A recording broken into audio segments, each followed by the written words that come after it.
and welcome back to my channel, and welcome to the second instalment of the honest reality of moving to Oz in your late 20s.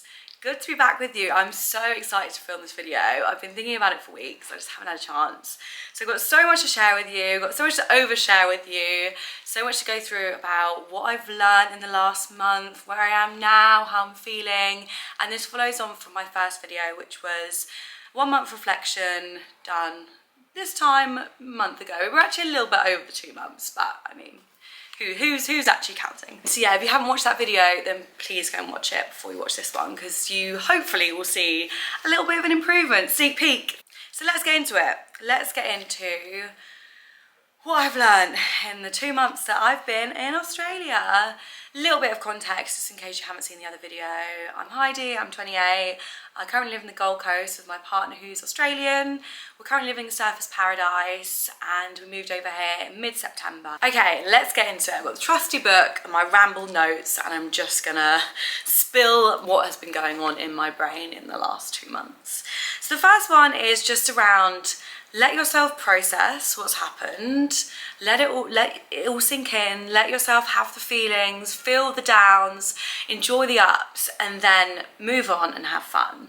That is the biggest kind of learning that I've had from the last 4 weeks and the whole 2 months, I guess, because I was very much in the processing stage. So when I decided to move to Australia, we kind of just like, yeah, let's go, why not? Like, Hamish is Australian, and we thought we'd just give it a shot. We've obviously been really, really lucky with this apartment, so honestly it was more of a why not rather than a why do it. So then obviously it takes a lot of admin and stuff moving countries, so we were all kind of just working out where we're going to put our stuff in the UK, where we're going to keep it all, finishing our jobs, figuring out everything for the move, which keeps you really busy until you move, and obviously just saying goodbye to everybody.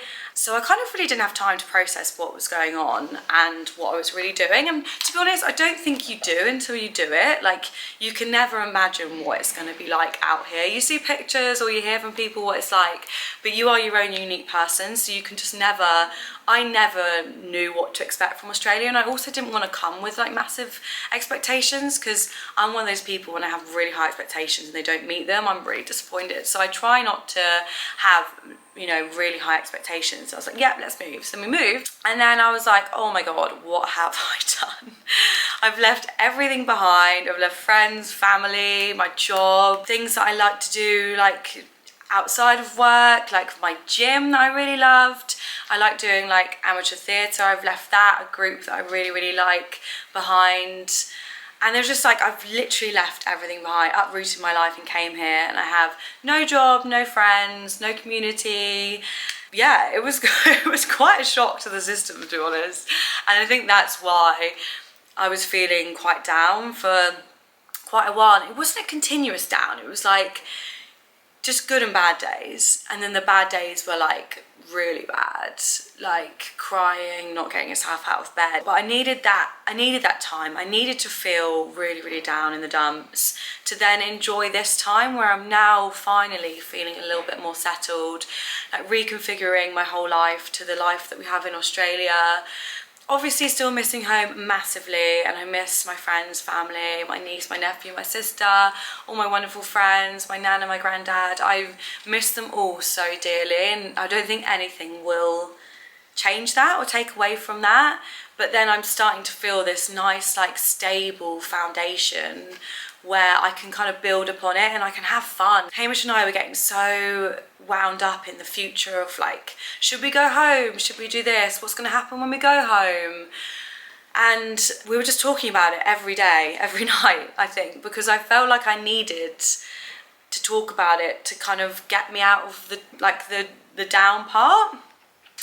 And I did, like, that is what worked for me then. But now we've kind of just put that to bed, and now I'm able to do that. I just feel so much better, and I can actually enjoy the good times. I enjoy why we are in Australia. Like, I don't talk about all the amazing parts of Australia in these particular reflections, because you can go and watch my vlogs to see all of that. Like, and you also know it, like everyone that knows why you moved to Australia. Like, it's amazing. It's a beautiful, beautiful country, and it's got so much to give. But when you're feeling like so low, and if you are in that place, know that you will get out of it and you will be able to enjoy the times, but also just give yourself some patience and don't be so hard on yourself. I think that's my second learning. Take the pressure off, because pressure does not help anybody. I was so pressurizing myself to get the perfect job, to make the most of this experience, to just have fun and enjoy Australia, but like I just could not do it, and then it was making me feel worse, and I was like, why am I sitting here crying when I'm living in such an amazing place and I'm so lucky? But I just needed to take the pressure off to be able to enjoy that and be like, this is what it is. It doesn't have to be a particular way, it doesn't have to be the most amazing experience you've ever had, but just have fun with it. Like, just see how it goes. If it's terrible and you want to go home, that's okay. Like, it's perfectly okay. Everything doesn't work for everyone, and just because you've seen X, Y and Z go to Australia and have the best time of their life doesn't mean that you're going to, and that is so okay. So yeah, I think my second one is just take the pressure off and do not compare yourself to others, because everyone's experience is so different, and that is so okay. Okay, third one is reach out to people even if it feels hard.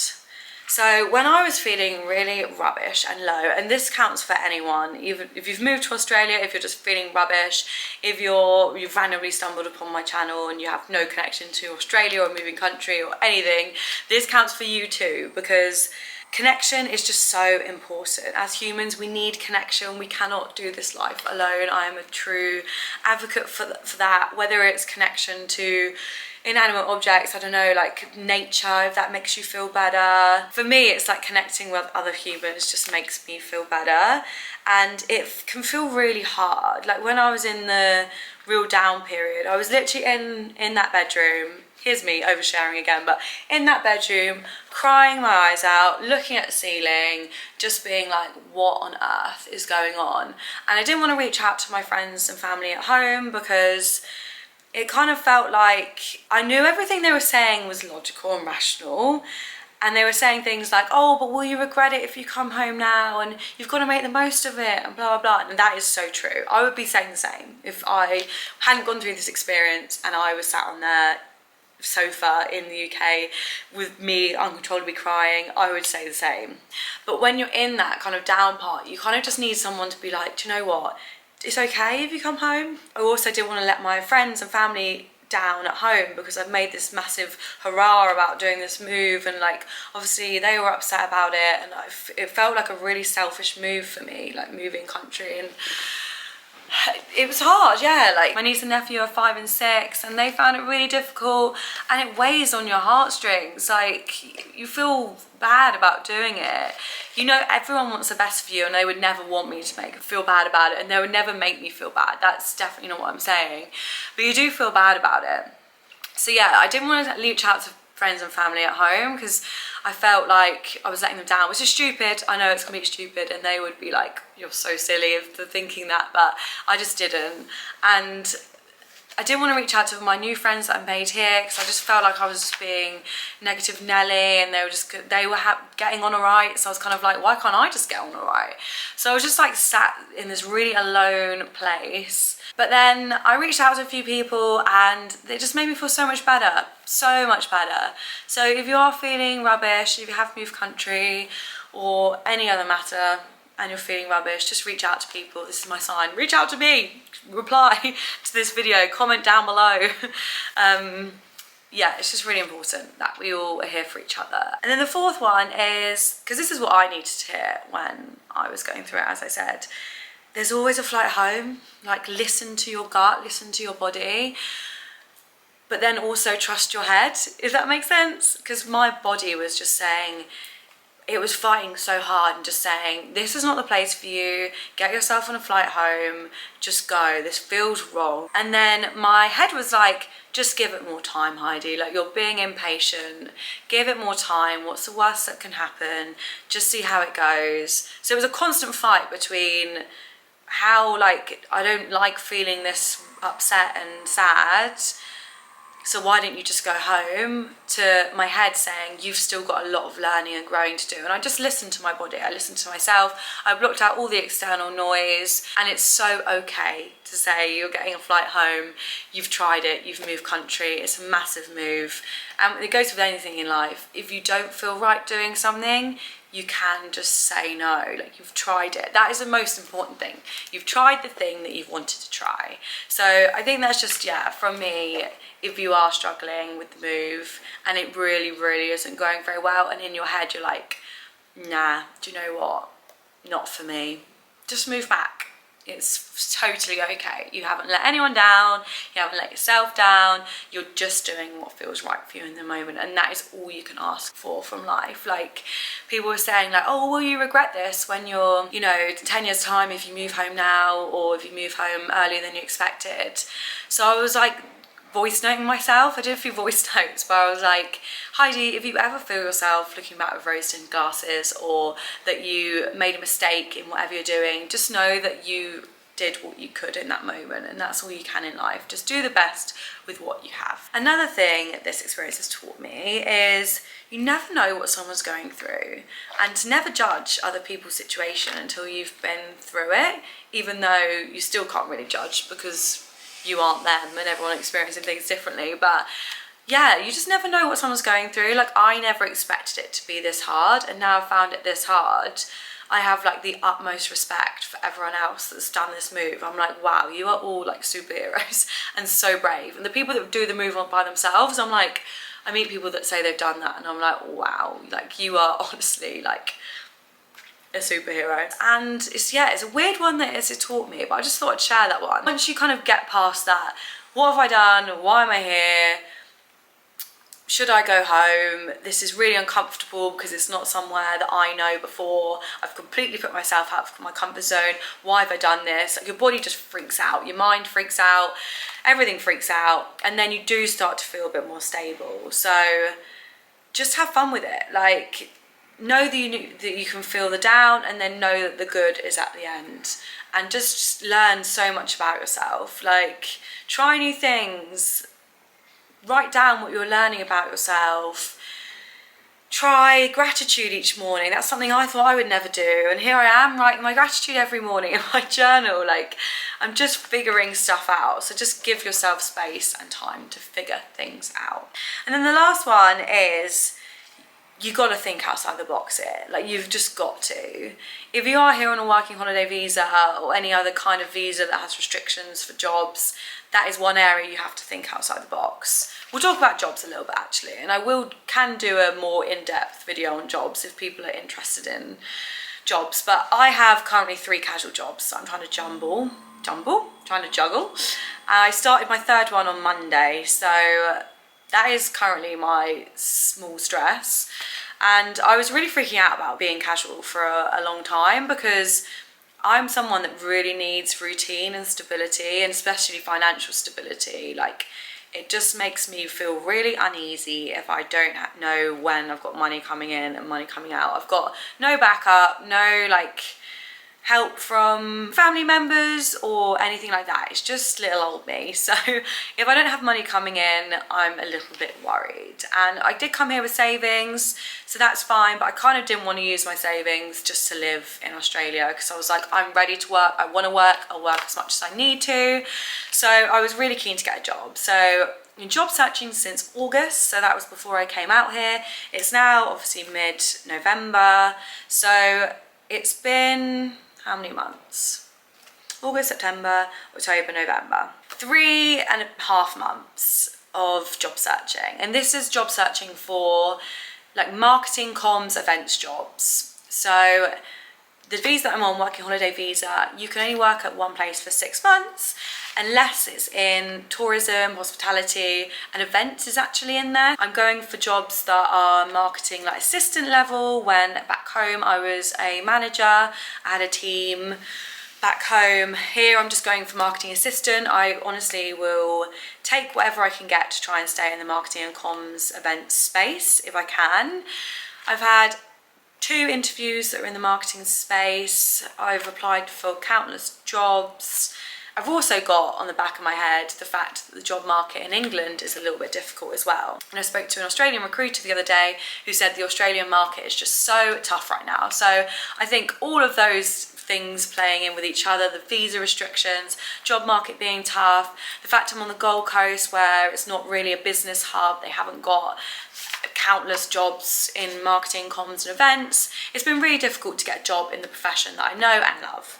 And so I've got 3 casual jobs, 2 in retail and 1 into hospitality. So yeah, I've had to think outside the box of going back home. So when I was like feeling a bit rubbish, I was kind of just like so worried about the future and stressed about how I'm going to get a job when I'm back in England, because having gaps in your CV is typically not great, and I had a gap in my CV for 6 months a couple of years ago before my most recent role, when I went to work in the film industry. That sounds like the adult film industry. I went to work in a film studio for 6 months, and I went back to comms and marketing and events, and it was really hard to get back in. So I'm like, oh God, I don't want to take another gap and be really stressed when I get back home and not have a job to go to. So that was like a massive worry of mine. So I've had to think outside the box how I can continue to get some kind of comms, marketing, events experience, but do kind of casual jobs to get me through, because they're the only jobs that I'm getting at the moment, and just take what I can, take what hours I can, even though it's quite unstable and you don't really know week to week what your weeks look like. I can get last minute shifts, I can get shifts dropped on the morning that I'm meant to be going in work. It's a little bit all over the place.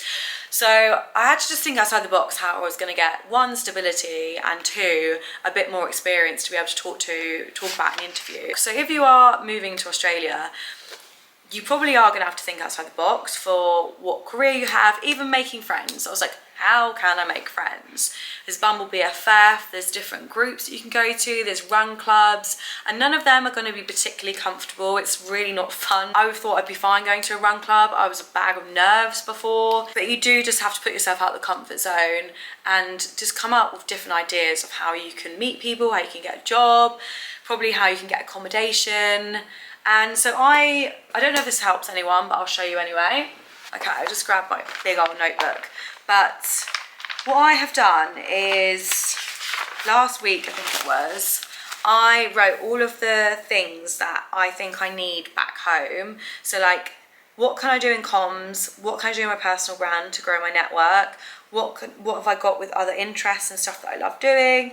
And marketing and social media. So one idea that actually a friend that I met here, Laura, came up with was for a cafe job. So Gold Coast has got loads of hospitality jobs. For cafes, do they have a big like social media following?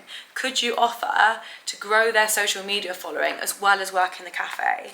That was one great idea that I just wouldn't have thought of without her help. So that was like an idea that I noted down. There's other things like doing more around more videos like this to help people that have just moved to the Gold Coast, to grow that network, to try and like give back. There's volunteering. There's like, I love writing, I love copywriting. I love writing in my own time, but I can also, yeah, I've done a lot of writing for like corporate brands. Can I offer my services in that way? Can I send out emails? You just gotta, I don't know if those ideas helped, and if you're in a really different field, you're really not gonna, they're not gonna really help, but just throwing a couple of ideas that might help you. Because that's what helped me, just putting it all down on paper and then thinking, right, I could either sit here and just moan that I haven't got a comms or marketing job and keep taking these rejections really to heart and personally, or I could just try and do something about it. So that is my current project, I guess, is how can I create community, grow a community, still stay in comms, keep up with trends, show to my future employer that this is something I love, even though I'm not working in it right now. So then when I go back, I just feel a little bit more confident going into interviews and not just having a big gap, which, I mean, I'm probably massively overthinking it. I'm sure if you do have a gap and you went straight in, there's always transferable skills. There's always ways you can get around it. I'm a massive overthinker, but it's definitely something that's helped me come to terms with the fact that I'm not going to be, I'm not probably going to get even though I still have hope. But as I say, I don't like when my expectations are high and they're not met. So I'm probably not going to get a comms and marketing events job, but I'm not saying it's impossible. You might walk into one straight away. It might just be me. So I'm going to end this video here because I feel like I have literally rambled for hours, which I probably have. So I'm going to go edit this all down, so hopefully it's not too long for you guys. But I hope this video has helped. I hope it's helped you if you've moved to Australia, moved to any other place in the world, even if you just moved down south and you were living up north in the UK. It's been really useful for me, definitely, to document my experience. God knows where I'll be in the 3-month reflection. Maybe I'll be back in the down again. Who knows? I know there's downs to come, plenty of downs to come, but plenty of ups as well. So yeah, thank you so much for watching. Thank you for coming on this journey. It means the world. I think I'm on crazy amounts of subscribers now. If you haven't subscribed, please do. I absolutely hate asking that question.